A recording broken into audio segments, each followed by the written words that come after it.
Good afternoon, members of the public and council. Welcome to this regular council meeting of Monday, November 4th. We'll call the meeting to order at 1 p.m.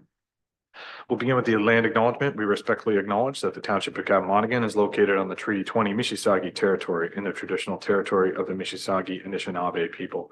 We offer our gratitude to First Nations for their care for and teachings about these lands. May we honor these teachings. I'll look to council for approval of the agenda as presented, moved by Councillor Burns, second by Deputy Mayor Huntley. All in favor? That is approved. Any disclosures of pecuniary interest at this time? Seeing none, there is no closed session, so we'll move right into the presentation of from our auditor, Baker Tilly. Joanna Park, welcome.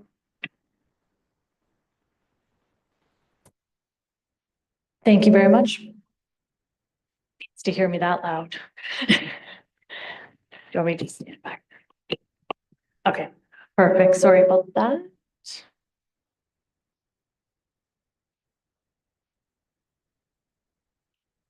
Better? Better. Sorry for everyone's eardrums. What I have there is the presentation. Included in your packages is a statement of the financial statements as well as our post-audit letter. This presentation summarizes those two other documents, but of course, I'm happy to address any questions coming from the other two documents if you wish.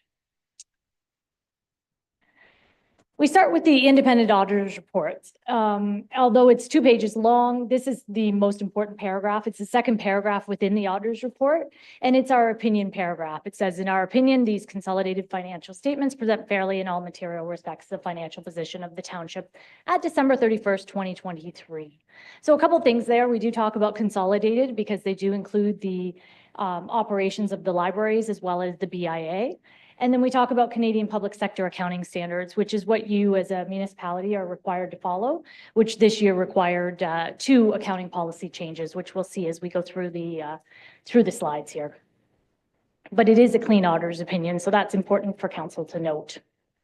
We're required to let council know what we do as part of our audit. We look at the council minutes, open and closed sessions to make sure that anything that's financially represented is represented in the financial statements.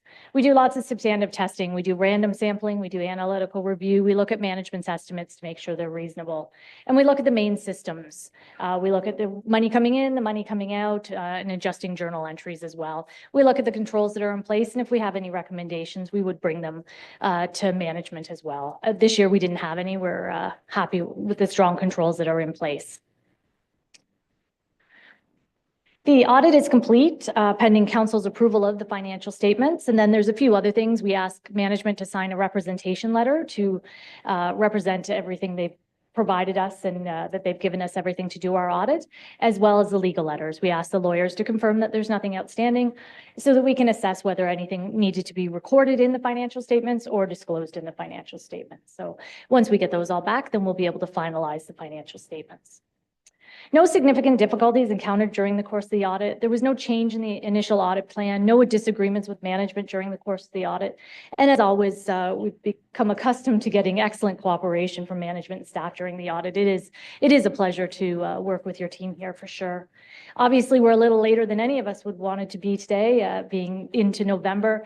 That was kind of twofold there. There's a new accounting policies, as I mentioned, the asset retirement obligations, as well as fair valuing financial instruments. The fair valuing financial instruments wasn't a big deal. You only have one investment and it's shown on the investment statement.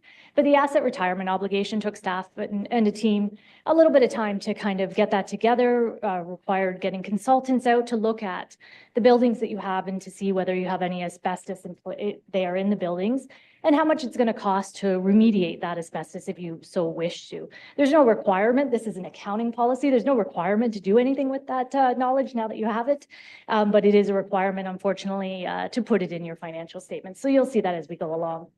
The other delay too was the software conversion. That's been a big project for your team. So just doing extra audit work that we had to do to make sure that the numbers from the one system were represented in the new system. So that just took a lot, as well as just change in accounts and all that kind of stuff that changes from year to year. So now we've gotten through both of those. I expect in the future everything to be a lot smoother.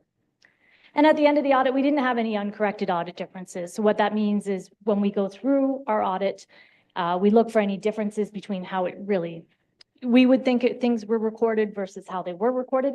There was nothing. Anything that was found, we talked to the team about, and they were adjusted. So those reflections are within the financial statements. Let me get into the numbers of the financial statement. So instead of putting the full page of the financial statements up, we've kind of broken it down into a little more digestible pieces. The first one being the financial assets. So almost $22 million in cash, which is a sizable amount there. It has gone down from year to year, and that's because the amount of expenditures, capital expenditures during the year, primarily. Your investments, $1.2 million. As I mentioned, you do have just the one funds invested in that. And that now in 2023 is the market value of your investment at, of course, December 31st. That's the problem with when you do anything at fair market value. That's just a one-day thing. You know, obviously January 1st, it could have been different there, but that's the fair market value. So you do have at the end of December a cumulative market loss, about $148,000, which is recorded in your financial statements now. $2 million or almost 2.1 million in accounts receivable. That's gone up just because of the HST rebate on all the capital purchases during the year. That's the main reason for the increase there. And then taxes receivable, that would be the one thing if I had to highlight anything. It's gone up. We look at the percentage of the total assessment of your taxes to your taxes receivable. And in 2022, you were at 11%.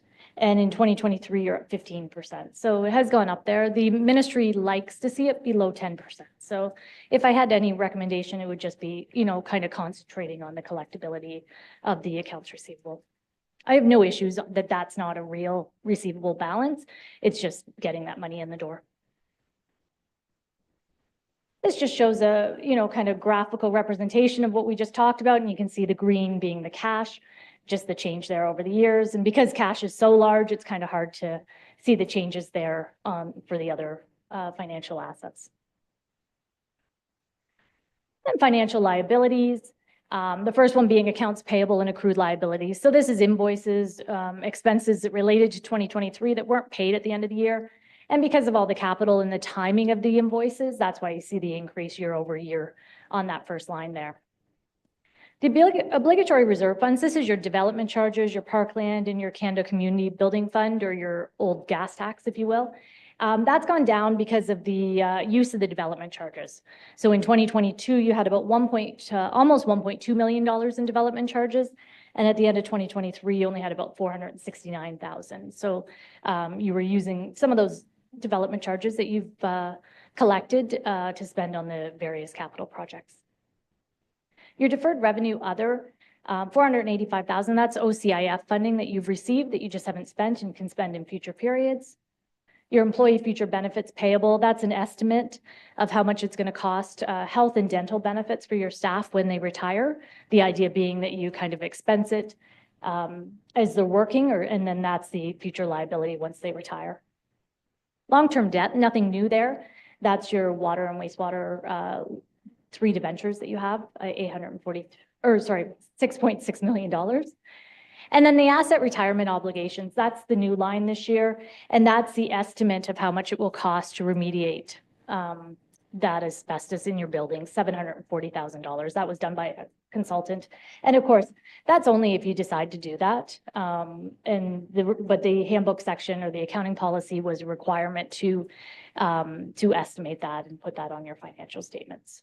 The last line there, the landfill closure and post-closure liability, that would have rolled up into the asset retirement obligation. But as it turns out, actually, you don't have any liability left for your landfills. The Ministry of Environment, as you're probably well aware, has not requiring you to monitor anymore. So in most municipalities, that line kind of rolled up into that, but not for you. Your ARO or asset retirement obligation is just your asbestos in the buildings. And then again, the graphical representation of that, the yellow being your long-term debt, you can see the decrease there. And then the other one to note is kind of that orange color, the deferred revenue obligatory reserve funds. And you can see the collection of the DCs and then it decreasing as you're using them. Slide just shows the net financial assets. So that's the two slides, the financial assets minus the total liabilities. You see a decrease there, and that's just with the use of the cash and the increase in the payables during the year with all the capital. It's bound to come down a little bit. Your non-financial assets are the assets that you have that you're using, you can't easily convert into cash or that you're going to hold on to for a longer period of time. The biggest one being your tangible capital assets. That's the historical cost of those assets minus the accumulated depreciation. You're depreciating them, you're expensing them over their estimated useful life. So you'll see a big increase there. You had additions of about $8.7 million this year with depreciation of only $2.9 million. So that's why you see the big increase there. And we'll see on the next slide what those additions were. And then the other non-financial assets are relatively smaller in comparison. Your inventories, a lot of that's your roads inventory that you had at the end of December, and then some prepaid expenses, amounts paid at the end of December that related to the following fiscal period. So like we said, about $8.7 million in additions, almost $4 million in buildings and building improvements being the depot and the fire hall. Other significant amounts in vehicles and equipment, you had a grader, you had a new tandem truck and a plow and a sander. And then the land and land improvements was land purchased during the year. And then your Main Street reconstruction, of course, you'll see that in your roads and bridges and your water system. Good slide to look at kind of in a 5-year snapshot, I think is ideal. The one thing you want to make sure is that you're replacing your assets at a greater rate than the depreciation. And that may not be every year, but it's a kind of a good snapshot to see that, you know, in some years it's going to be a lot more because of course the depreciation is based on your historical cost of your assets. So you need to be replacing them kind of at a greater rate than that amortization. And then the accumulated surplus. So when we get to the bottom of the statements, you see about a $93 million accumulated surplus. 65 million of that accumulated surplus is already invested in capital assets. So that's that first line there. And that's an important one to look at because that's the net book value of your capital assets minus the debt associated with those assets minus the unfunded capital. So this year you have $5.4 million in capital. So in expenditures that you cash flowed already, but that it's not funded. And most of the reason for that increase in 2022 was 2.3. So it's gone from 2.3 million to 5.4 million. And most of that increase is because you're using development charges that you haven't actually physically received yet. So you're kind of pre-spending them, which is fine. There's nothing wrong with that, but you just got to kind of keep that in mind. You need the development as we see going around and you need to collect those charges. So then you'll be able to kind of pay off that the capital you've already spent. So the good thing, or the one thing to keep in mind then too, is as those development charges come in the door, you've already spent that money. So it's not new money too. So it's, you know, kind of a twofold there to remind yourself that it may be coming in the door, but it's already gone out the door ahead of time. So just kind of keep that in mind. The other items up there in your surplus deficit, you have unfunded employee future benefits because you don't actually have to fund those benefits until you're paying for them for the employees. And then the libraries and the BIA, they have accumulated surpluses there. And then the last line, the 300 and almost 29,000, the township, that's your accumulated surplus. So at the end of 2022, you had 951,000. You've spent some of that accumulated surplus, which is perfectly fine. You had that money on hand, you were able to spend it, and you've still got accumulated surplus of $329,000. The last portion is your reserves and reserve funds. So of the 93 million, 28 million you've already set aside for future purchases in your reserves and reserve funds for various purposes.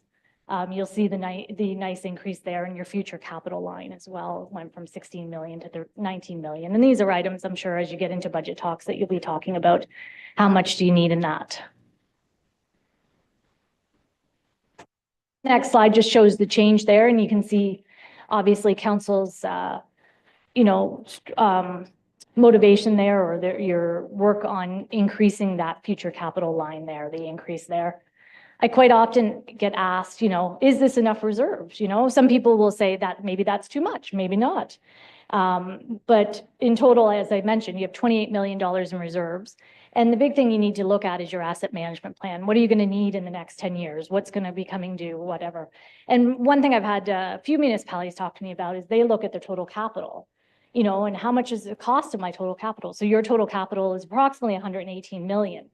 So, looking at that timeline of what needs to be replaced and when, all of a sudden that 28 million doesn't seem nearly as much as it feels like it is sometimes, right? 118 million, that's also the historical cost. So, everything's going to cost more. So that's where the asset management plan is really important there, is to be looking at the needs in the near and not so distant future. The next slide is just kind of a snapshot of your income statement, your statement of operations. So your total revenue, your total expenses, and then that PSAB. I try to always use that word PSAB, annual surplus, because that's not your operating surplus. That's how we're required to show it on the financial statements. And the reason you see that 4 million in the actual and almost 3 million in your budget is because any revenue that you get for any capital or any taxation you raise that's used for capital, it's all recognized in that year, but then the expense for it is done over its useful life of the capital. So there's not really a matching there. So that's why you see the PSAB surplus there, and not to be confused with your operating surplus. And the next slide just shows the trend that this has been very similar over the years. Your revenue has always been significantly higher than your expenses. And again, that's because of capital. Looking at your total revenue, you budgeted for just over $18 million and your actual was about 19 million, so very close. The largest amount being your property taxation. You have user fees of just under $3 million. A little bit of increase there. 2 million of that 2.9 million is water and wastewater, just so you're aware of. And then the rest is your rec facilities, licenses, permits, that kind of thing. Other significant amounts on there, your province of Ontario, about half of that is your OMPF funding, and the other half was OCIF funding that you use for Main Street. Your penalties and interest on taxes, the only advantage of not collecting your taxes is, of course, that line item goes up for the ratepayers. And your investment income, nice balance there, $1.2 million, partially because of the interest rates, of course, going up. You did have some donations, some other funding, of course, your money from OLG. And then the development charges earned, the almost 690,000. That's the amount that was actually collected and spent during the year. So not necessarily everything that was collected. And then the Canada Community Building Fund, or the gas, previously known as gas tax, the amount that was spent during the year. And then just looking at where your revenue comes from, 61% from property taxation, and then 15% from user charges. And then, of course, lots of other little amounts there. And then we show the expenses. We're required to show the expenses two ways. The first way by kind of department. Overall, I don't have a lot to say. Your budget was just over 15 million. You came in at just under 15 million. And you don't see a lot of variations line for line there. I tried to kind of dig into the numbers a little bit more to see if I could come up with anything. And, everything was, there's always going to be puts and takes a little bit in your budget, but everything was very close to budget there. We see the expenses, protection services is 23% of your total, transportation 21%, and environmental 19%. And if you're ever wondering what's in those categories, within the financial statements, there is an explanation if you didn't see that already. So to kind of explain what goes in each category. The second way of showing the financials is a little more kind of tangible. You can kind of be a little bit more your salaries and benefits, and this by the type of expense, interest charges. You can see there in your budget in 2023, there was the thought of another debt facility there. So that's why you see the budget being higher. Materials, contracted services, rents, external transfers, and amortization there. And then you did have a loss on tangible capital assets. Part of that was the initial plans for the fire hall. When those plans were changed, then it becomes a disposal capital asset there. And just seeing again the pie chart of the different types of expenditures, the first one being salary and benefits at 33.9%, followed by contracted services, which a lot of that is your policing, and then amortization and materials. That is it for my presentation. I'm happy to address any questions. Thank you very much for that, Joanna. I'm sure there'll be plenty of questions, but thanks again to Baker Tilly for all their hard work and being our partners in the audit process. Questions with regards to the audit presentation, members of council? Councilor Byrne. Through the chair, just for my benefit, page 95 of my handout later on, they talk about uncorrected misstatements for around 450,000. What does that mean? Yes, so on that chart, it's a lot of zeros and then there's 450,000 at the bottom. So if we had come across anything during our audit, so for example, say we came across a $50,000 invoice that should have been in the 2023 year that wasn't recorded, we would say unrecorded liability, $50,000. And then what that $450,000 is that's our materiality level. So that's the number that we feel that if the statements were off by that amount, it would definitely affect your decision-making as if you were relying on the financial statements for that. So that's what the 450,000 is. The top of that chart is blank because there wasn't any uncorrected mistake. So it's really just showing that there wasn't anything. Our materiality was 450,000, but then there's no difference between that. Thanks, Joanna. Other questions, members of council? Again, Councilor Byrne. Yeah, I was going to maybe ask Kimberly, but maybe you can tell me. It talked about trades payable on page 41 with a note. And I just wonder what falls into those. Yeah, no problem. I love questions. So the trade payable, that's any invoices relating to the prior year. So that could be anything from a hydro invoice to insurance, to trade payable is really any kind of invoice that there's an actual invoice for it. This year it would have gone up because you had your grader purchase at the end of 2023 that hadn't been purchased at the end of, or hadn't actually been paid at the end of 2023. And there was a large other type of invoice too. So that's what the trade payable is. It's really all the invoices that come through the accounting department. Deputy Mayor Huntley. Hey, Joanne. Thanks for the presentation. With regard to the debts collected or not collected, I guess the taxation, you said we're floating around 15% at 3 million. I assume it's at a cumulative 3 million. It's not, we didn't collect $3 million worth of this year's taxes. Is that correct? And if so, how long before uncollected taxes get written off? So a couple of things there. It is from however long you want it to be. And it is one thing to note too, it's also the county and the school board's portion too, because although you're kind of the banker for them, so you don't wait though until you collect the taxes to pay the county and school boards their share too. So it's just sometimes that's something council doesn't always realize, is that it comes in and out. But as for how long you can wait, I'll let the CAO speak to that, but I believe you can put it to tax sale as early as 2 years, I believe. I'll let the CAO. Mr. I was just going to remind council that Kimberly is online and she's able to answer that question. Ms. Pope, you'd like to weigh in? You're still muted, Kimberly, but I don't know if you can. Yep, go for it. Thank you very much, Phil. Yes, actually, the taxes receivable, that's a really good point. And I'm glad you brought it up because when we went through COVID, if you recall from 2020, from about March until November, council actually froze any interest or penalty charges.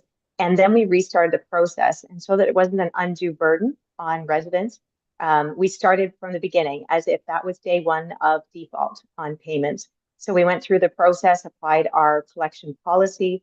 And what that allows is a 2-year process. There is a penalty and interest charge each month of 1.25%. But that is charged against the account. They're allowed 2 years. If it's accounts receivable, it goes over to a bailiff. If not, and it's not accounts receivable, it goes into collections through our tax sale process. And then a bailiff is actually engaged. So we have a number of different resources, but we sort of had a stop, a pause, restart, and then moving forward. So people have had a little bit more time than normal in our process because of that.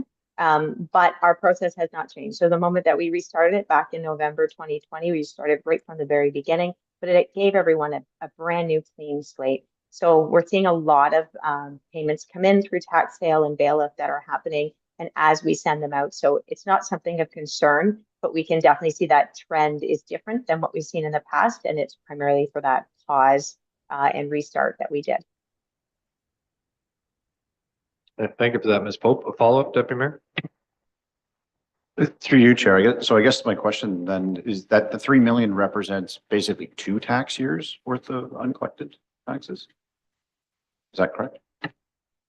That could actually go back as far as 5 years. So if you think of someone who would have been 2 years in arrears at the time when everything was frozen, and then we restarted in November, that would be day one again for them. And so then you're looking at that process of the next 2 years. Normally you can't get that far behind, but because of the reset, they could. As a reminder, it's priority lien status, the tax roll is, and so when a property is sold or it exchanges hands, in that process, the municipality is paid first above and beyond the purchasing and seller transaction on the statement of adjustments before legal and before any transfer can occur. So we're seeing significant funds. We do have some unfortunate residents that their pattern is to allow their taxes to accumulate over a period of time, and then they come in and make those payments. It's a much more costly option for them. But they do make that decision. So sometimes when a tax certificate is ordered for remortgaging purposes or the sale, we're getting large lump sum payments. So that happens as well. Thank you, Ms. Pope. Other questions, members of council? If not, there are 2 recommendations with regards to the presentation. One, that council receive the presentation from Joanna Park from Baker Tilly for information, and that council for the Township of Cappamonigan approves the 2023 consolidated financial statements and authorize the mayor and director of finance to sign the management report for the year ending December 31st, 2023. Any questions about the motion? If not, we'll take a mover and a seconder. Deputy Mayor Huntley, seconded by Councillor Byrne. All in favor? That is approved. Thanks very much, Joanne, for all your hard work. Moving on in the agenda is 7.1. We have Mr. John Follis with regards to a delegation about the 2025 budget and strat plan. Mr. Follis.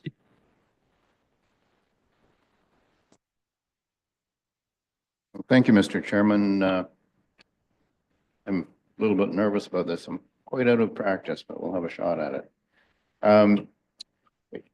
I believe there may be some. Yeah, sorry. I went out of order, but there was some additional materials that Mr. Follis provided that have been circulated to council. Can I just get a mover and a seconder for adding the additional materials with regards to the delegation on suggestions related to the 2025 budget and the strategic plan? Moved by Deputy Mayor Huntley, seconded by Councillor Byrne. All in favor? That is approved. Now we have formally received those additional documents. Back to you, John. Thank you, Mr. Chairman. There are basically 2 parts to the suggestions, and it's relevant to the budget, I believe, because for me, the big city mayor's motion that I'm asking you to support would actually, if it ever came to fruition, would result in the province and the federal government actually being responsible for the financial contributions under healthcare that either are not being provided to you to provide services to the people that we see living on the streets right now. And that wasn't what I had written here, so now I'm totally out of state. But to me, that it may become apparent that this is a good starting point for trying to redress some issues. And the first part I'm suggesting is fairly simple. I'm asking that you support the motion of the Ontario Big City Mayors in their Solve the Crisis campaign. Second part's a little more complex, and I will not be insulted if you just decide to ignore it entirely. But at this point, I felt that I would like to have my say on it. The simple part is I believe it's in the best interest of the members of our community to support the Ontario Big City Mayors Solve the Crisis campaign. The crisis as described in their documents is the same crisis that we can see in our area related to homelessness, addiction, and mental health issues. The statement, municipalities have done everything we can, but we don't have the resources or expertise to take this on alone, is as true for us as it is for the big cities. Two of the requests to the province address the main issue that all municipalities face. The first is to provide municipalities with tools and resources to transition those in encampments to more appropriate supports where deemed necessary. And the second is to commit to funding the appropriate services for these individuals need, community by community, where there are gaps in the system. And if I'm going to go off script here and say, I better just stay with it. I don't believe I know any members of any council who would say they have so many resources that they can find homes and adequate care for the homeless people in their communities. I believe this type of public campaign should be more effective than any meetings that councillors might arrange with ministers at conferences. And I believe that this campaign is more logical than the previous effort of AMO to secure municipal funding through a share of the HST. And that was one of the things that I supported when I was in your position. I see no downside to this resolution. And since I sent in the request, it has occurred to me that this campaign might be a good focal point for dialogue within the community. Could be as simple as putting a notice on the website that residents are invited to support the campaign by going to solvethecrisis.ca, because the mayors are requesting that individuals do this, just to let the province know that it's not just municipalities asking for money, that it's a problem that has to be solved. Or if one wanted to take a further step, council could invite somebody from Solve the Crisis CA or Solve the Crisis to come in and do a presentation on the campaign, and that would be available in a recorded live stream. So anyway, that's basically me asking you to support the resolution that I included, and the background documents are there. The second part, which is the more complicated part, is I believe this campaign provides an example of what I believe municipalities must do if we're going to build communities. Where all our children and our grandchildren have an opportunity to reach their full potentials. We must receive full financial support for the services that we're told to deliver. And this responsibility extends to the federal government. Not a qualified teacher, and you may, perhaps after consultation with staff, judge that my observations are not worthy of further consideration. But I think we need to explore more ways to make our communities work better. We can grow, but we can't collect enough development charges and taxes to build hospitals or force doctors to come to our community, or provide enough ambulances to make up for the fact that there aren't enough doctors or nurses on duty in the emergency ward. I believe that as a community, we could come up with a better plan than the province as to what is sustainable. It seems to me the province and the federal governments require so much that there's not adequate opportunity to consider whether the new community we build will be as sustainable as the one we now have.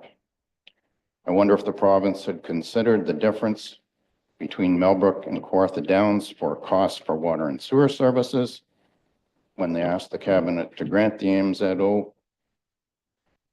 Sorry, that was supposed to be, I wonder if they considered it. I don't believe they did, but it's one of those things that those costs are not going to be the same, and you're going to have two different communities within this community wondering why. So anyway, the big ask from this presentation is, in the strategic plan that you're working on now, include a goal of working with other organizations or individuals to secure a fair deal for municipalities And I'm asking that you consider putting money in the 2025 budget, perhaps through the Sustainability Advisory Committee, to explore opportunities consistent with that goal. And yeah, now I'll take questions. Oh, Thank you, Mr. Fallis, for that. Questions, members of council with regards to delegation? Deputy Mayor Helmy. Through you, Chair, and welcome back, John. A couple questions for you. Like I was trying to do a little bit of digging on that, the solvethecrisis.ca website. But what I wasn't clear on whether the big city mayors were trying to come up with a universal solution for each city, or whether each city was trying to tackle this separately and they were just looking for funds. Can you, I don't know, elaborate or comment on whether this is is it a common front to get money with multiple solutions, or is it one solution that they're coming for looking for funding?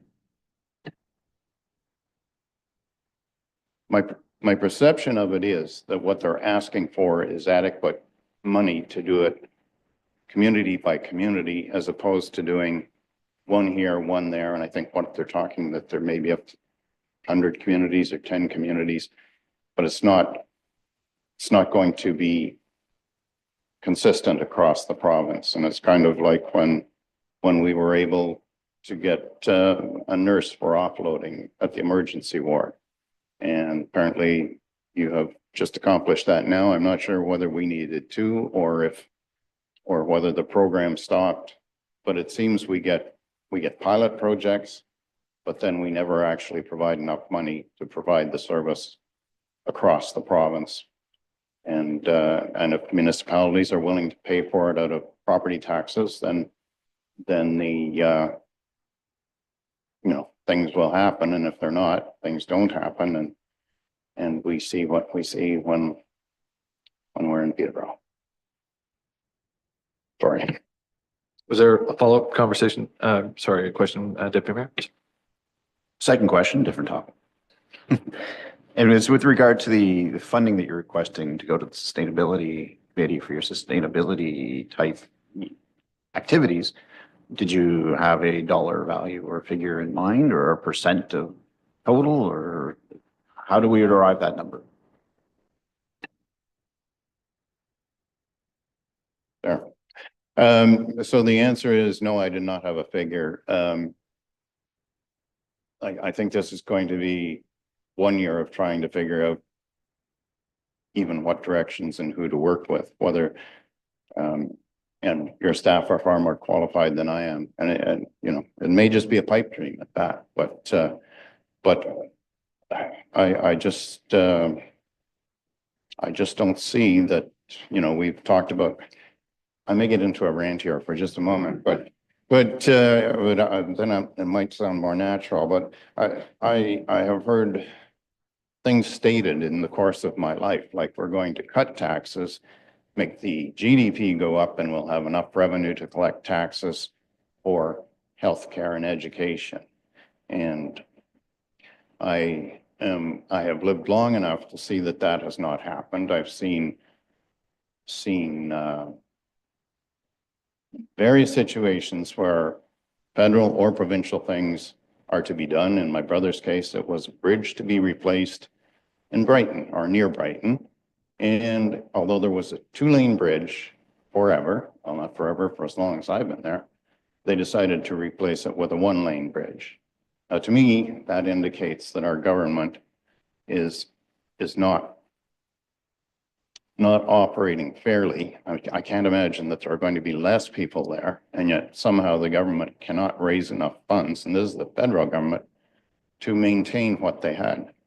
And we're not maintaining what we have in terms of emergency wards, like in terms of healthcare I'm talking now, but in the emergency wards, we're closing them temporarily, which is a switch.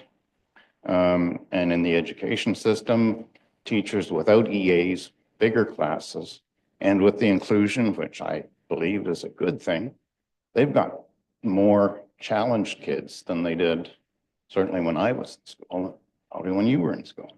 So it seems to me the province and the feds are continually cutting back on what they're willing to pay, and it falls to municipalities to pick it up. Well, my rant is just about over. But I will go back to the funding cuts to public health, 20%, and to the conservation authorities. And in my opinion, they were struggling already. So yeah. So this is what I've seen in my life, and I think we should be trying to do something. And I just see, to your credit, you're more responsive and democratic than the other levels of government. Yeah, thanks for that, John. Other questions, members of council? Councilor Byrne? Through the chair. So some of the things I noticed that were kind of obvious to me, people seem to get lost on the concept that if we just pass the level of government, the onus, that somehow it's not all coming out of the same taxpayer's pocket. So there are statistical data that showed over the course of history in several different countries where when you do cut the taxes and actually stimulate the economy, the revenue that comes in goes up exponentially. But that doesn't take into effect that when they get money, they waste it. When I look at the billions of dollars in my working career that have spent on this so-called homeless problem, and it's been going on forever, it's noticeably getting worse. We got a situation where the federal government, we're not responsible for all the world's problems, and we have to start looking after Canada, and we have to start looking after communities first, because that is the future of this country. What I'm going to ask you is, are you in favor of the whole big mayor city thing, or just this initiation of some proposal to fix this particular problem? I wasn't sure how, when you were describing that, if you were in favor of the whole concept of the big city.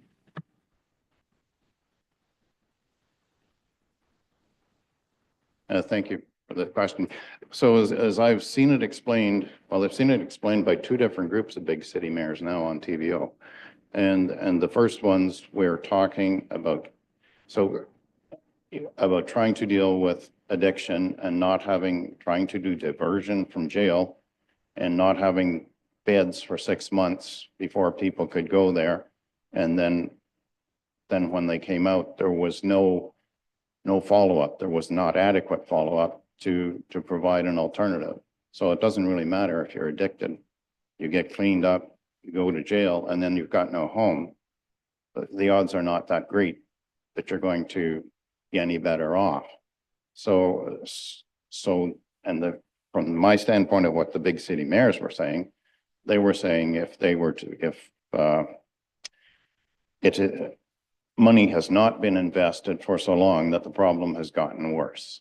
And if money is not provided to deal with the whole problem, it's not going to get better.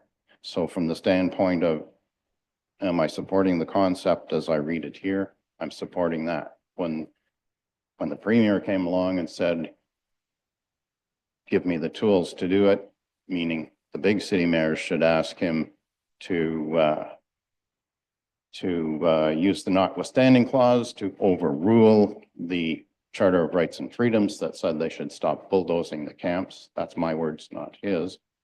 Then a subgroup of the big city mayors sent a letter asking him to use the notwithstanding clause. I think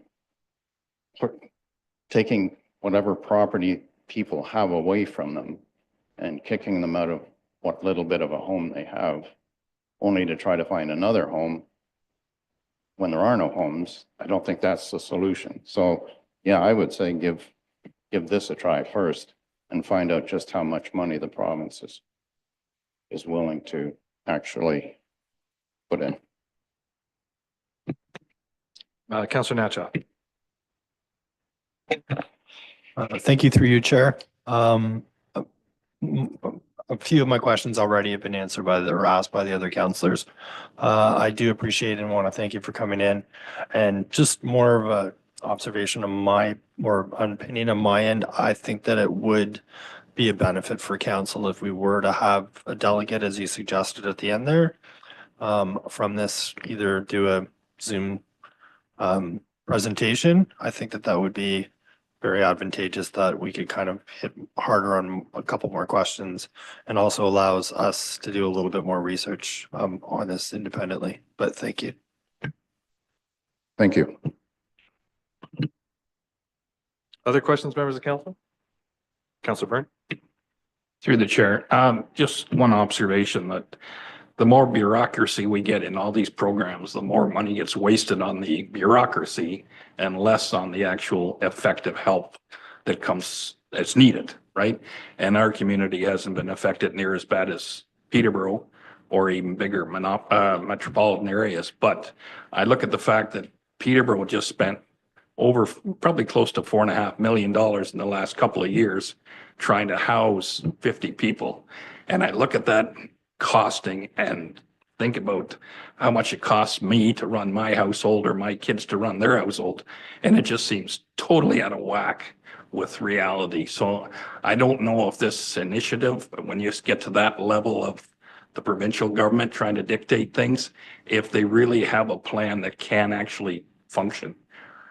If the bureaucracy is not just going to gobble up all the money and there's still no help for the people on the street, do you see that as a problem?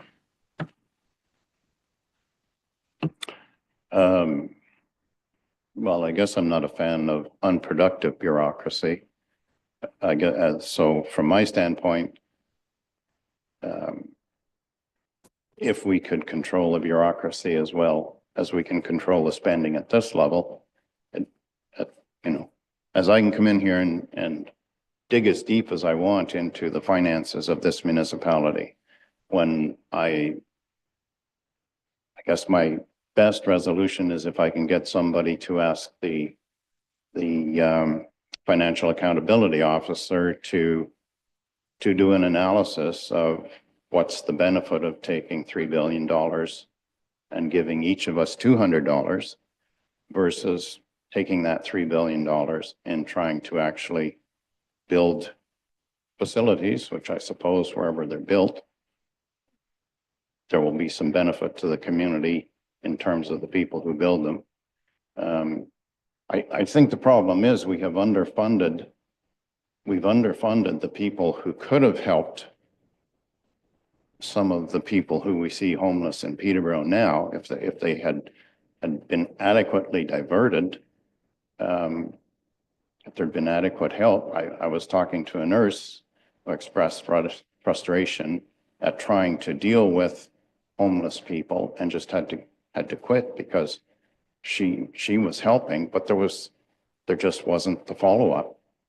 And so I think we have to keep trying. I don't know how we can monitor the efficiency of government if we could convince them to spend the money to try to do something.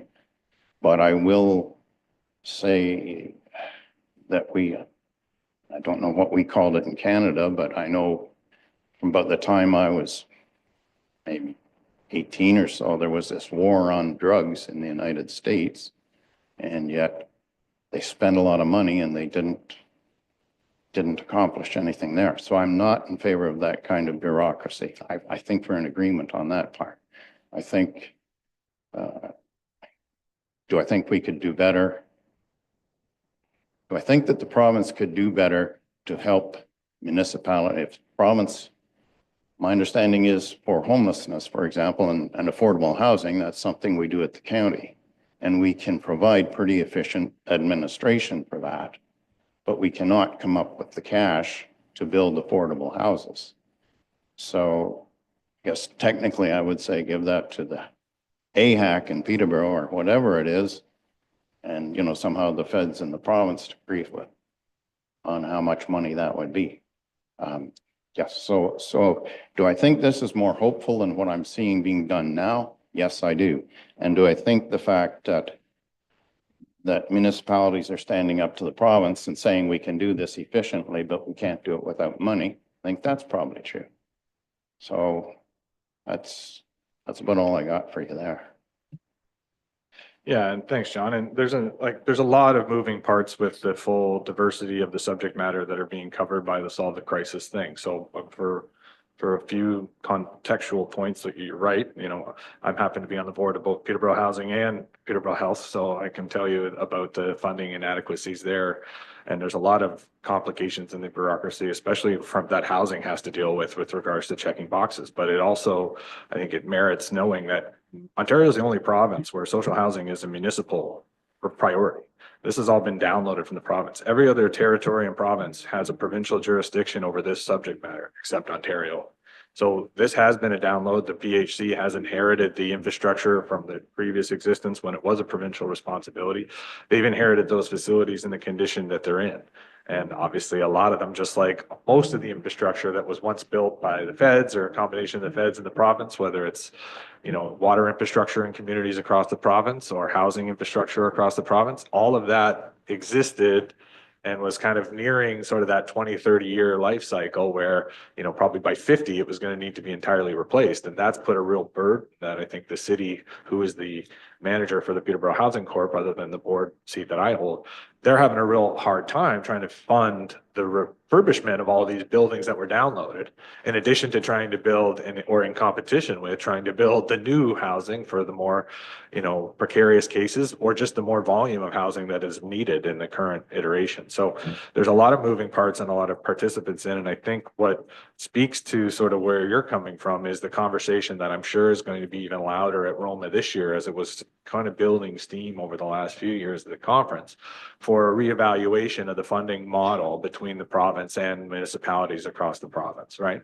That's been more and more called for in Toronto, as having received their renegotiated deal is sort of the piercing of the balloon. And we'll just see how fast the air can come out, or if there's an appetite for a restructuring. I know I can speak more to Peterborough Housing and Public Health. I've been on public health for 6 years now. There is a well-documented merger going on, and there's also, in the context of conversations, that they're going to reevaluate all of the standards, and they're going to reevaluate the funding model as well. Unfortunately, we don't have either information on those two, but we are told that there's only a limited time funding opportunity for support for a merger now. So we're kind of working on a merger that we're not even sure what the funding arrangement is going to be in the future and what the responsibilities and standards are going to be in the future.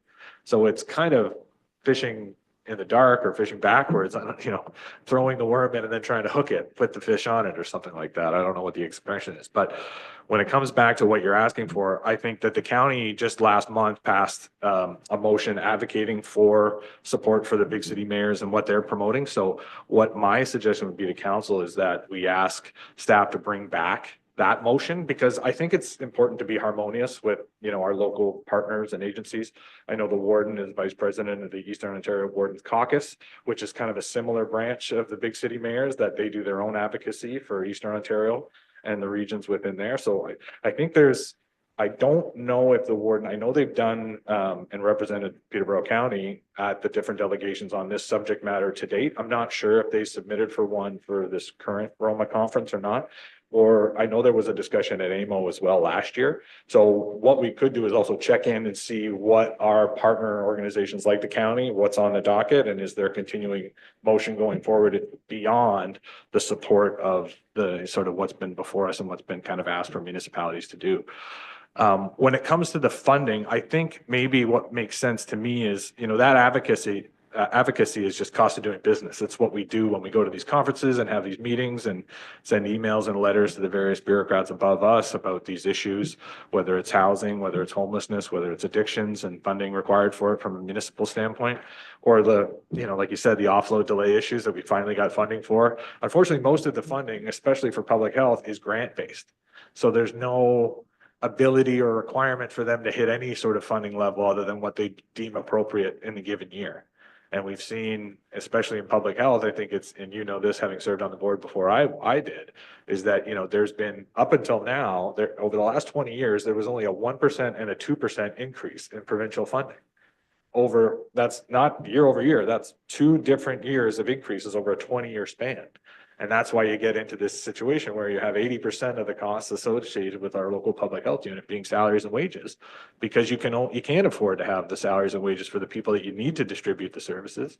You can only, your union negotiations are usually in the realm of 3% increases, and you're not keeping up with even cost of living increases with 1%. And even now, we've got 1% for this immediate future, but we're talking like $10,000 or $20,000 an increase in what the funding is. Whereas the municipal funders are being asked to carry 40 and 60% increases of their funding share. So that's, I think, the best example of the growing disparity where, without consistent funding, with an understanding that labor 25 years ago doesn't cost 3% more in 2024 than it did, at the turn of the century, it's kind of hard to work with that. And it is just, in any other word, a download. And that's, I think, there's a growing frustration that, and this has been for decades, like you said, and I think Jerry said too, this has been going, and the download, Roman always shows the chart that shows how it used to be with funding and who was required for it at the provincial side and where we used to be as municipalities, and how that line is pretty much 45 degrees. And it's headed that way, and it's been that way regardless of which party was at the helm. So it's not sustainable. And so it's nice to hear that there are at least an acknowledgement of the lack of sustainability of it and the problems that are being produced and corollary products from it. But there's no answers yet. And so I think from our standpoint as a municipality, we can definitely sort of work and support the advocacy groups and work within the region to see what we can do and support and work together. We're also trying to renegotiate the CMSM with the city, right? So that agreement and working together on the social housing component and how those costs are shared. I've made it very clear since I've been on Peterborough Housing Board that we don't have enough regional outside of the city supportive housing for our communities. And when I read the Peterborough Housing Corporation strategic plan, the county wasn't mentioned once. We're a 55% funder and we have 11% of the beds. So the argument that, well, we have to contribute more to the city's problems with managing or provide more financial support to the city. Well, if there had been fair investment into the regions, you might not be getting people from the communities allocating to the city and suffering from the illnesses they're suffering. So there is a balance, and there's multiple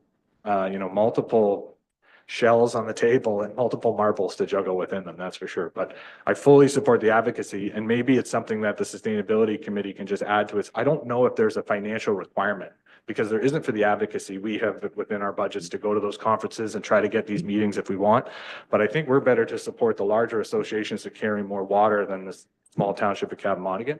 But it's definitely something that I think the sustainability could add onto the side of their desk while they're working through just building out their plans for the future. It's a fairly new committee as well, but they certainly is within the jurisdiction to explore what locally we could do.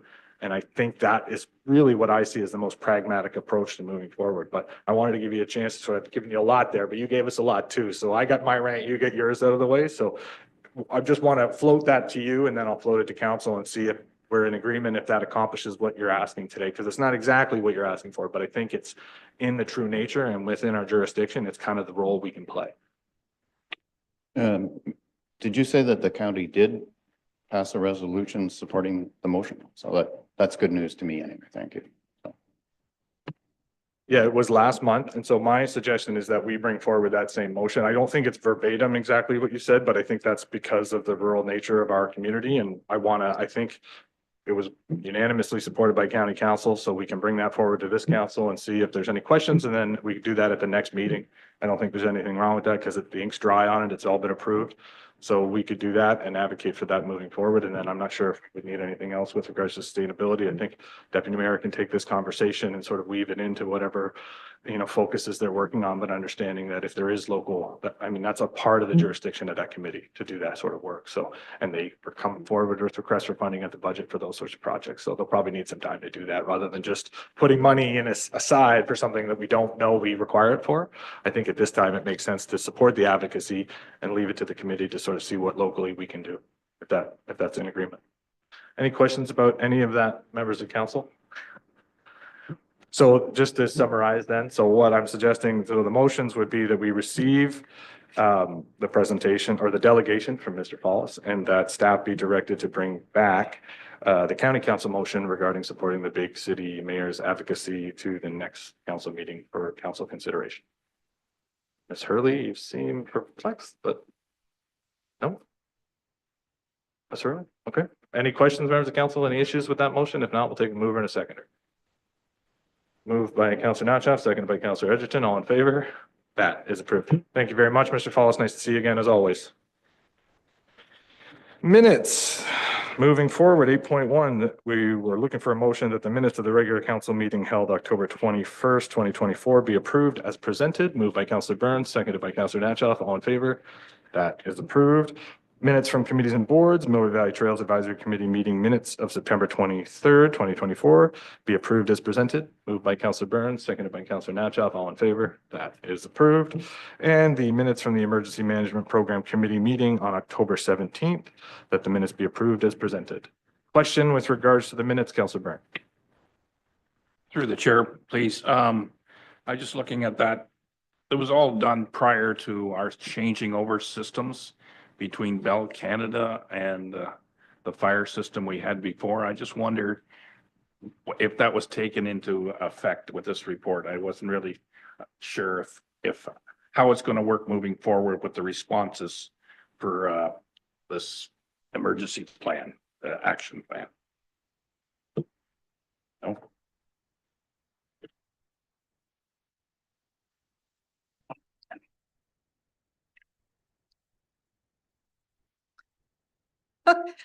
Sorry, through you, Mr. Chairman, I'm not prepared to answer that question. I don't have the answer at this moment. I'm not 100% clear what's being asked. Yeah,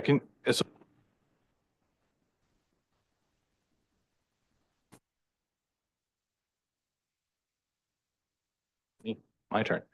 Sorry. So the minutes with regards to this committee meeting were just to confirm our adherence to the requirement to have the annual meeting. So you're asking about the consideration of we didn't really talk about the switches or, sorry, the service provider, as you mentioned. Oh, right, because, I see. The clerk has informed me that the paging is actually not into effect until next year. So it hasn't affected this year's trial with regards to that. It will be come into a place next year. So it would be probably reflected or pertinent to that exercise when that's done. Thank you, Ms. Page. With that, if there's no other questions with regards to those minutes, we're looking to approve those minutes as presented. Moved by Deputy Mayor Huntley, seconded by Councillor Natchez. All in favor? That is approved. Reports. Ms. Pope, if you're still with us, you are up. Finance 2024-12, 2023 reserves and development charge reserve funds. Thank you, Council. I have before you the reserve report. Annually, we do bring this forward when the auditors also present the financial statements to bring you the most up-to-date reserve fund report. So therefore, I have before you the report and the detailed page attached. And I'm asking that Council receive and approve the 2023 consolidated financial statements as prepared by Baker Tilly, and that Council receives for information the audited 2023 reserves and development charges reserve funds that balance to the audited financial statements. Thank you, Ms. Pope. Questions with regards to the report or either of the two recommendations, members of council? Councillor Byrne? Through the chair to Kimberly, I was curious on the moving forward with the liabilities for pensions. How many employees are falling under that OMERS liability?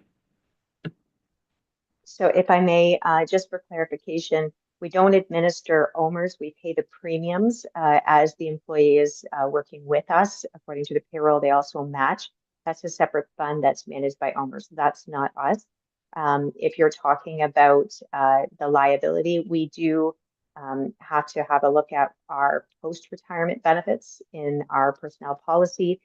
Basically, we carry certain portions of benefits up to 65 and 70 for some retirees, but it depends if they're a 20-year or 25-year retiree, they have to retire for the municipality. So there's also sorts of rules engaging in there, but I think that's what you're referring to. It wouldn't be OMERS, and it would be those other aspects, and we have to have an actuarial report done, and it's also audited every 3 years, and that is also part of each of the audits, and then it has aggression analysis to determine the total liability on the municipality. So I think the question might be confusing two different sides. If I could have clarification, maybe. Does that So what she's saying is it's not a simple division. There's all kinds of different variables for it, so it's hard to equate what the total amount is. Is that, okay? No, I think that answered the question, Ms. Pope. Thank you. Other questions, Deputy Mayor Huntley? Through you, Chair. I guess my question is around the operational rollover reserve. And is that a good way to look at either a surplus in operations, or is it operational costs that haven't been paid for yet and then get paid for in the next year? Because it seems to be growing. And I'm just curious on whether, is it expected to zero out after the end of the year? Or is there a little bit left in it? Is that little bit left an operational surplus? And if so, is that operational surplus should not be applied into the next year's taxes rather than just sit there? Absolutely. Sorry, I'm going to clarify with you. So are you speaking about the second and the third line where you can see capital rollover and operating rollover, or are you speaking about the general working fund from the surplus down below? Which one are you referring to? Or I can answer all three. I just don't know which one. In 1930. Okay, so the capital and the operating rollover that you see there at 1929 and 1930, that's not a surplus.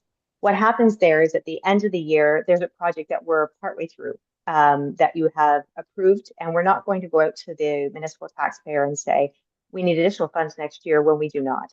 So say you had a project that was $60,000, you'd spent $40,000, and we had levied it in the current year. That means that of the 60,000, we spent 40 in the current year. We have 20,000 as a rollover into next year because we're completing that project in January or February of the following year. So that's all that those two lines are doing. They're basically, if it's capital related, it's on 1929. If it's operating, it's 1930. There is no surplus. That is not a surplus line. That's simply saying a project is incomplete, will be completed in the next year. We're not going to levy those funds in addition. If you're actually talking about a true surplus, so when we do have funds left over, and as you know, we do operate very, very closely to our budget. Our auditors spoke to that today. Whenever we have a surplus, we had instigated many years ago through council where we were going to incorporate some of that surplus into offsetting the tax rate. So every year on your budget sheet, you'll see I have an operating surplus rollover. It was $380,000 last year. I can't speak to what's in there this year as of yet, but when we speak on the 21st, we'll talk about what we're anticipating as a potential availability we could roll over. And that's so that, again, we don't tax twice. So if we've taxed to do a certain something, materials and supplies, and it came in under, and we have an extra $2,000 left over, we don't want to go to the taxpayer next year for that $2,000. Okay, we need less money next year because of that too. And so that's where the surplus is. We always roll that over. So we really don't operate with a large surplus rolling over. And if you look at the general working fund line, you'll see there that we went from 636,000 down to about 588,000. That's where you would see if there was leftover surplus that we didn't use to offset the tax rate would go through there. Does that answer the question? Through you, Chair, I believe so. So what you're basically saying is 1920 and 1930 should theoretically zero themselves out at some point in the year, right? Absolutely. Thank you. Other questions, members of council? Seeing none, the recommendations in the report are that council receives and approves the 2023 consolidated financial statements as prepared by Baker Tilly, and that council receives for information the audited 2023 reserves and development charge reserve funds that balance to the audited financial statements. Moved by Deputy Mayor Huntley, seconded by Councillor Edgerton. All in favor? That is approved. Thanks very much, Ms. Pope, and thanks for joining us while you're away. Moving on, the next report is the Telecommunication Structures and Procedures Policy. Matt Wilkinson is here to present. Matt. Thank you. Through you, Mr. Mayor, members of council, public and staff. Before you is Planning Report PEB 2024-48. This report recommends that council approve bylaw number 2024-58 to repeal the township policy for antenna systems and adopt policy 2024-04 being a telecommunications structures policy. The current telecommunication policy has been in effect for more than 6 years. This policy update was made to provide clearer guidance to proponents, staff, and council when considering proposals regarding telecommunication structure. The updated policy also provides additional opportunities for public engagement. Some key changes are that the proposed policy doubles the notification radius for certain applications. The proponent will now be required to provide notice to property owners within 240 meters or 3 times the height of a tower. The proponent will now hold an in-person public information session for certain applications, and environmental impact statement is now required. Thank you. Thanks for that, Matt.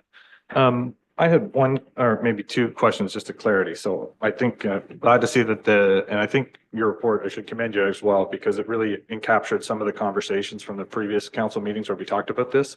So by my understanding, so now the requirement for the public meeting is installed in the report, but also the up to 240 meters is double what it was previous, right? Because I think I had concerns about that radius. I know just being a rural municipality, 120 meters doesn't take you very far and certainly doesn't reach many potential nearby neighbors being potentially infected, or at least should be at least aware. So I was happy to see that. My question was about the justification about the co-locating coming to council. I don't really understand why that would be necessary, because they're only co-locating on existing infrastructure that would already gone through the process. And it seems like it might be delayed or an unnecessary step to come back with just an addition to an existing tower that's providing the same sort of service, maybe from a different provider. Is there a reason? I don't know. It just doesn't seem to be like building a new tower is a totally different subject matter to me than an existing tower adding another fixture to it to provide enhanced service for different companies. And I don't know why council would require that, or if it's necessary for some reason. Happy to hear it. Through you, Mr. Mayor, to you. I believe you're believing a previous thought we had floated. It was a draft report. So in this policy, we don't come to council for co-locations. We don't, no. So there's 3 towers for co-location structures, and there's a third one that that'll be staff delegation. Sorry, I must have misread the report then, because I thought that was a requirement. Other questions, members of council? Deputy Mayor Huntley. Through you, Chair, and yeah, thank you for bringing this forward. It's been a hot topic for a while. A question around the public information session is it outlines the requirements that need to be presented for a public information session, how it's conducted, all that sort of fun stuff. But I don't actually see what triggers a public information session. Is that in here somewhere that I've missed as well? Through you, Mr. Mayor, Deputy Mayor. I believe it's in here. I can find the actual quote for you, but it should be any new tower anywhere. It's anything that requires. So the thread of this new policy update is to increase the amount of public information. So that's why we doubled the radius, and why everything requires an in-person meeting hosted by the proponent.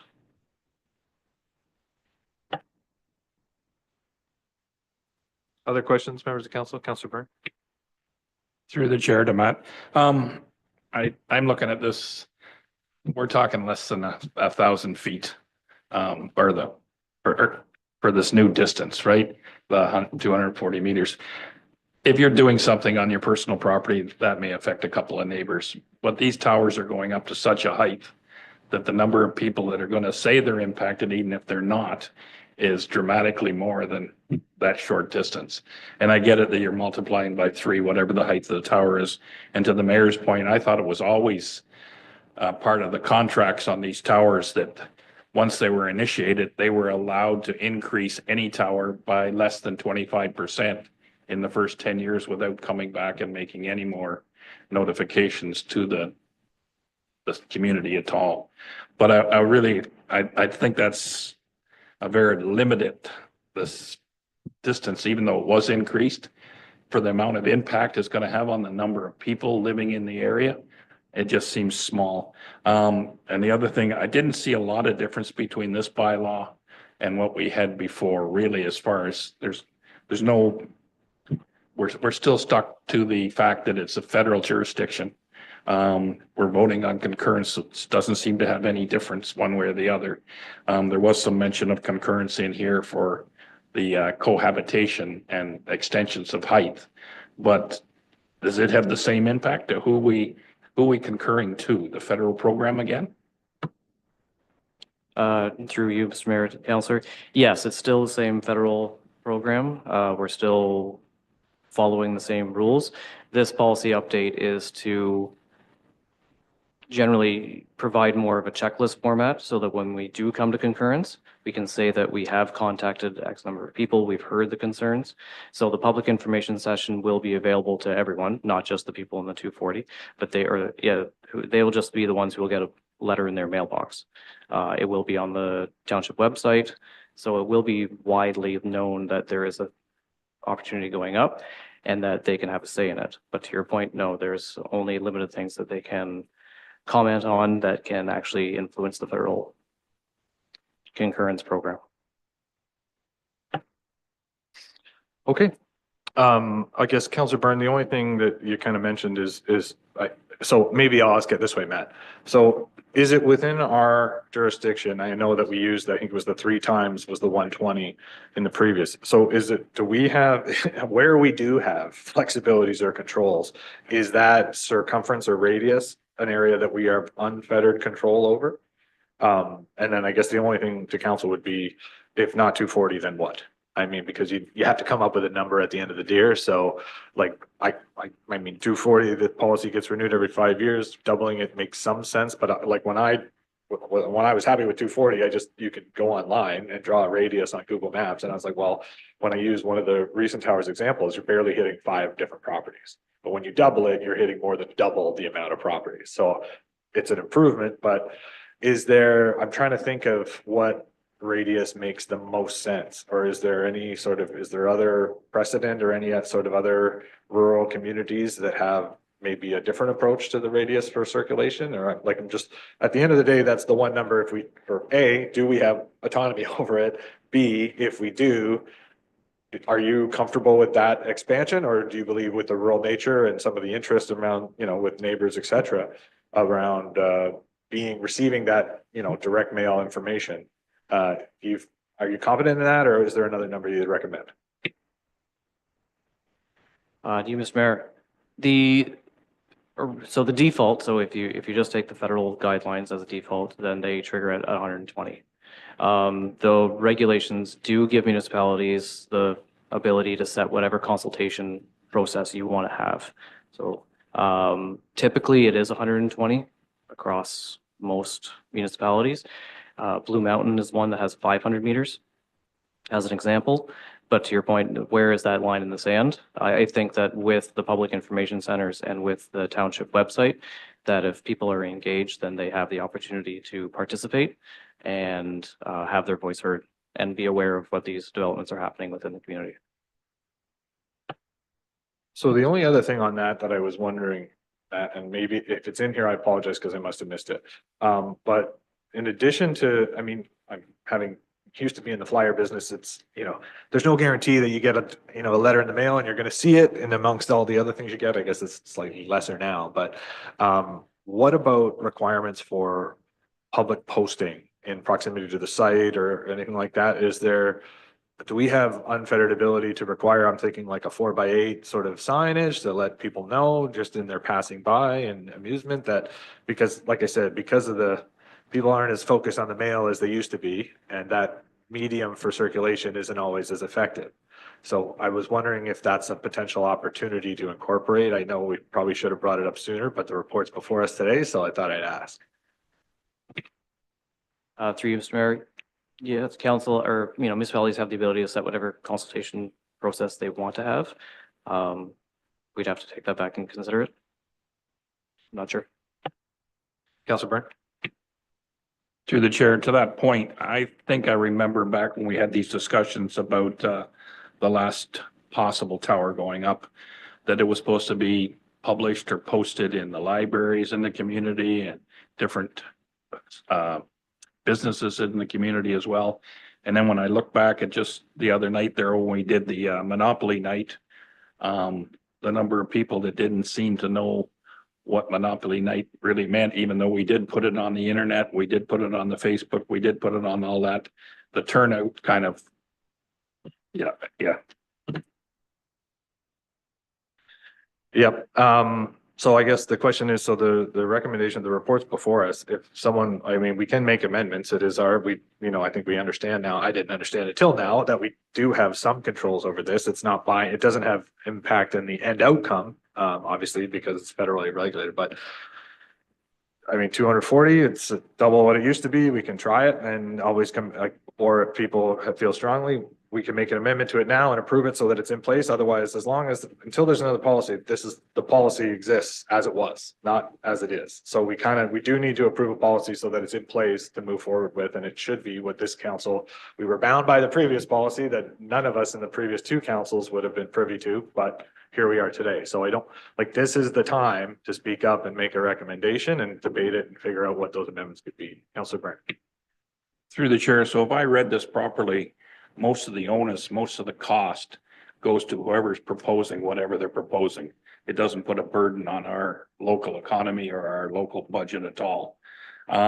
Because of the nature of the beast and the fact that you can see it from so far, and I have no idea about the medical ramifications. I've heard so much, read so much, don't really know what falls, but the radius to me seems too small for the impact that it's going to have on the community as a large. So if we're going to do anything today, I would like to see at least that distance increased. The other thing I was going to ask, if I could at some point, these justification reports, they're coming from just the person that's proposing or probably a surrogate for the company that's going to install.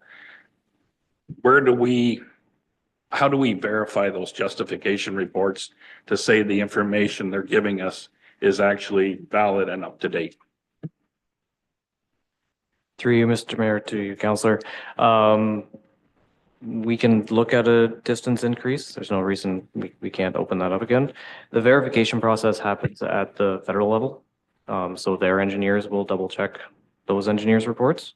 So it's up to us to say that whether or not they actually presented an argument that yes, a tower is needed here and it should go here and all the rest of it.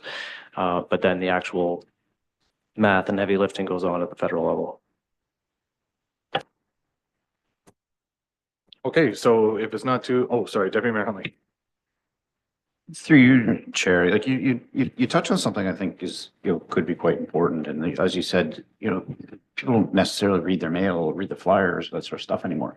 But like a public notification board on the property, saying, this is the site of, a proposed tower, for information contact. Like you see those all over the place in many places for like condo projects or reconstruction projects or something like that. Maybe that's something that could be more effective, because then anybody in the neighborhood who's outside the 240 meters is probably going to go by it. And if they don't go by it, somebody else is going to see it and somebody's going to talk to somebody's going to talk to somebody else, and that sort of thing. Like I think that sort of visual clue that there's something going on at that property is probably more effective than expanding your mailing radius. Yeah, I agree that to me, it's some sort of posted, the problem is now, I don't know if it's something we should refer back to council to incorporate to refer back to staff to take that addition on and then come back with a report. I mean, I don't believe there's any current pressing, like next week, cell tower applications going on other than what we have. So, I mean, we could give that I do think that there's probably more impact to having a sign there that people will drive by than it is increasing further the flyer circulation, because it'll draw people's attention when they go by it.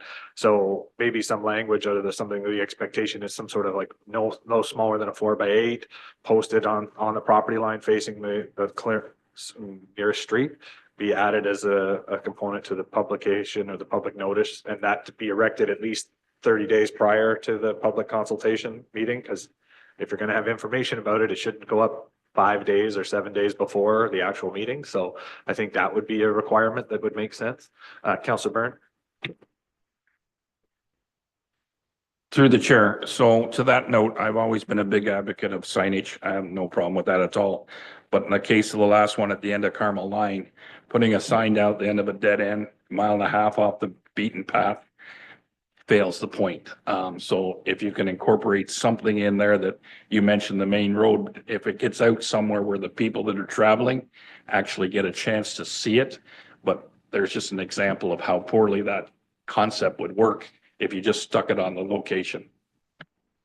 No, the intention was that it was on the nearest major roadway, at least one sign, indicating that, on the most visible location along the way. Karen, was that you? Miss Ellis? Through you, Mayor, to members of council. My only concern with the signage is if it's not prescribed where we're putting it, it leads it. Do we dictate the location of the sign? Do we then we have to get property owner permission for that? If we happen to choose not the best place because we couldn't get permission, I have a little bit of angst about that. My other point about the signage, I agree, signage can be good, but we are required under the Planning Act to post a sign when we do a Planning Act application. And because we live in a rural municipality that people drive everywhere or tend to drive most places, and let's be honest, people drive fairly quickly, not always is signage as good in a rural area as it is in a more urban area where the speed limit is slower, there's more people walking, there's more people bicycling. So I would just caution you about that. But the requirement, back to you, Ms. Ellis, on that point but the requirement, like, we do own the road allowance. So, I mean, I know there's sign bylaws that restrict what can go there, but surely we can potentially amend that policy if it's prohibitive to this sort of temporary signage for a significant development. Like, to me, I think I'm happy with staff understanding that we need to optimize the location for visibility purposes of whatever sign needs to be there. I understand there's property issues, that we can't enforce or impose someone's private property to put up something, like we can't, I understand that. But I think staff, as long as it's within there, that it is a requirement and that staff can work with them to come up with the most effective and most visible, that maximize visibility for the information that doesn't, infringe on private property, or if we have to amend the bylaw with regards to signage, so be it. That can be an outcome that we can deal with at a later date. So that's sort of my feeling on that. Councilor Natchoff and then Deputy Mayor Hunt. Thank you through you, Chair. Just a couple of suggestions in that regard then. And I've discussed this with Bridget before for marketing purposes for events and stuff. To take advantage of the Lions Den sign, because it's the highest visibility sign that we have on the road, most eyes for people, at least in the higher densely populated area. Having some kind of like digital thing being put up in the hockey arena, so that it comes on a loop, like we're advertising for other ones. I think in this exact circumstance, maybe Nexicom wouldn't be super jazzed because it's a competing telecommunications company. But Nexicom does have a free community access channel that any not-for-profits are allowed to post any kind of events. So the BIA has access to it, the community care, that kind of stuff, and then have that being driven to it. And then lastly, what we could utilize is what's called geofencing. And geofencing, you can specifically take a area, give the street coordinates, so we could actually do a geofence around the specific area where the tower is going to be, maybe do a 1 or 2 kilometer outstretch around that so that all people living within that immediate area will get notifications through their phone. So when they click on it once, it'll start to repeat in their browser. So when I did work for Nexicom, when we were planning new fiber builds, we were notifying people in the communities about the new fiber builds, but not notifying people in other communities that would not be getting fiber at that time. So just a couple of options that at least can kind of help more with trying to get the notifications out there in the community. Happy to discuss that more with you guys if you want outside of the council meeting. Yeah, so we can definitely, when it comes to internal assets, we can utilize those for our purposes. There's no encumbrance, there's no requirement to adjust the policy to do that. Sorry, Deputy Mayor, I cut you off. I'll let you go first.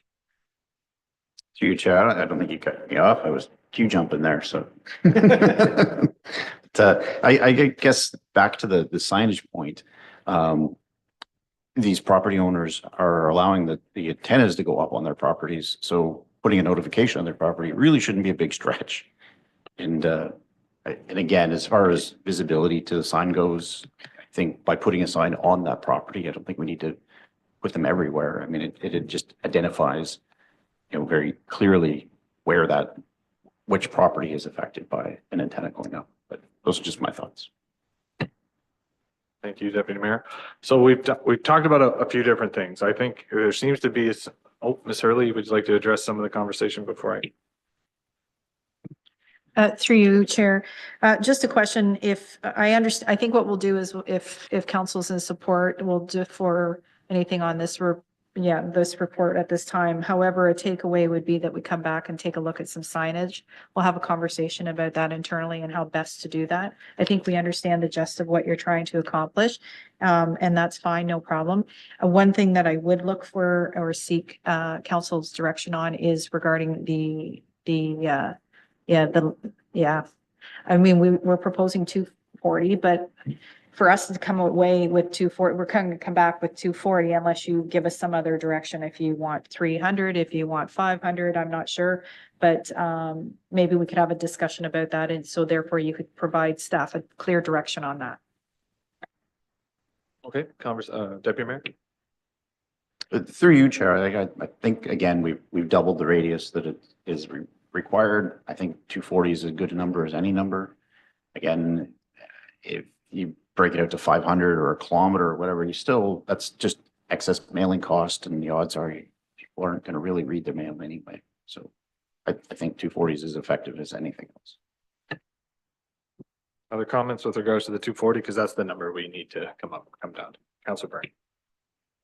Through Chair. So I would disagree, because if you do a little bigger radius, we're putting the cost back on somebody else, whoever's proposing whatever they're coming forward with. If you send them out with the idea that nobody's going to look at them, and it goes to 3 or 4 times as many people, the chances are somebody's going to pay attention and they're going to talk to their neighbors, and that's going to spread better than probably our webpage is going to do it. The other thing I would mention just on the signage part of it is, I don't think we need all the details put on that big sign. We just need to get people's attention that this project is going to happen. It doesn't need to be a requirement to slow down to 5 miles an hour to read all the details and bylaw numbers and all that. We just want to get people aware that they can now go and look either to council or to their webpage or to staff and say, okay, what's the proposed plan? So I would like to see the distance increase, just because I understand the idea, but the more people that are become aware, the better the odds are that it's going to be, everybody's going to be on the same page by the time the meeting actually comes to board. So I'm going to propose 360. I think, like, to me, 500, when I used my example, I increased it to 500, and you're not necessarily getting more people because it's so remote in these higher areas. Like, you're not necessarily getting exponentially more or doubling your audience. So why not? I think honestly, and I really believe that the inclusion of the posted sign is going to have a big benefit. So I'm going to propose that staff, if I can do it in a motion, that staff, we defer the report, that staff come back with incorporating the signage discussion and a radius of 360 meters instead of 240. I think that makes sense, and the signage is really what we want. And Matt, I think you understand and can canonize that, and you can come back with a fulsome report that encompasses all of the things in the discussion today. That's agreeable. We'll look for a mover and a seconder. Councilor Byrne, another question with regards to the motion? The motion is fine the way you're talking. That's great. But I was going to ask I'm just looking for the proper title. It's the ISEB or ED. Yes. What do they actually do, and how do they come into play on some towers, some modifications, but not all? Through you, Mr. Mayor, to Councilor Byrne. Truthfully, I don't know. I don't know what towers they do. I believe they look at all of them. They're the federal jurisdiction for antenna towers.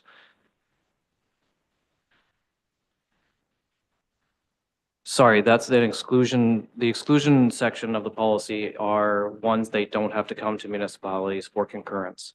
So those are the exclusion of the consultation. So if you're only building a tower 15 meters tall, if you're co-locating, the list is on there, then you don't have to go to, that is there, the federal list of exclusions. Yeah, and the acronym stands for Innovation, Science and Economic Development. So that's the whole innovation, science and economic, yeah. Okay, we discussed that motion. Can I get a mover and Ms. Page, you're okay? Okay, mover and seconder, moved by Counselor Edgerton, seconded by Counselor Natchoff. All in favor?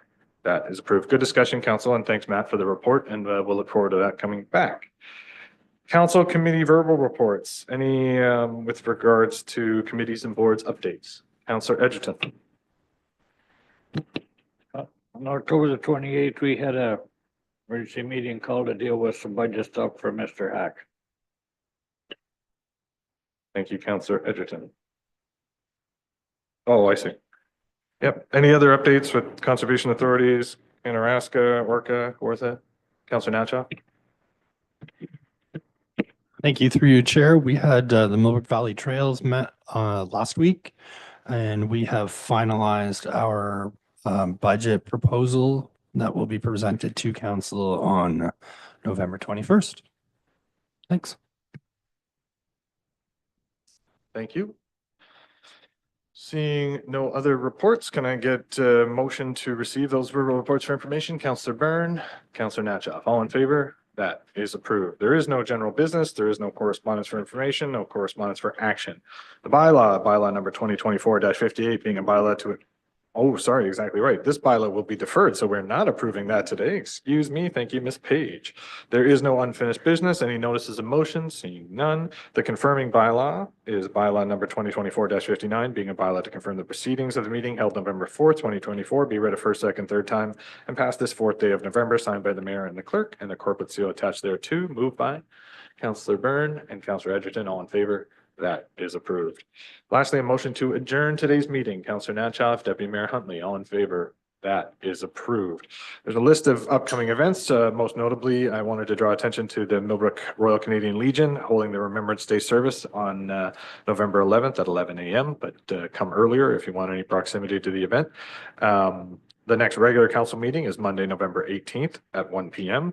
Landscape Planning Limited is a public information session on Tuesday, November 19th at the CMCC at 4 p.m. Cavan Monaghan Public Library Board meeting next meets at Tuesday, November 19th at 7 p.m. at the Millbrook branch. We have a special budget meeting for council coming up on November 21st at 9 a.m. in the morning at the council chambers. The next Millbrook Valley Trails Advisory Committee meeting is Monday, November 25th at 4 p.m.